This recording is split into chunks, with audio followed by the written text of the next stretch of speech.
मुआफ़ करना सीखो और दूसरे लोगों को मुआफ़ करना शुरू कर दो। इसलिए नहीं कि सामने वाले मुआफ़ी के हकदार हैं, वो मुस्तहिक हैं, बल्कि इसलिए मुआफ़ कर दिया करो कि उनको मुआफ़ कर देने की वजह से करके आपके दिल को सुकून पहुँचेगा, आपके दिल को इत्मीनान पहुँचेगा, आपको राहत जो है वो महसूस होगी। इस वजह से करके मुआफ़ कर दिया करो। और ये बात ज़हन में रखो कि जो झुका हुआ दरख्त होता है उसके ऊपर फल ज़्यादा होते हैं।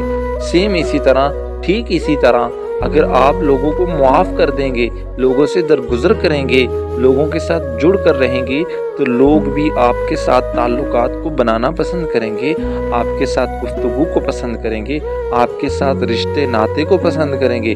अगर आप उनके साथ अच्छा रवैया या दरगुज़र से काम नहीं लेंगे तो लोग आपसे दूर भागेंगे, लोग आपसे के साथ जुड़ कर नहीं रहेंगे।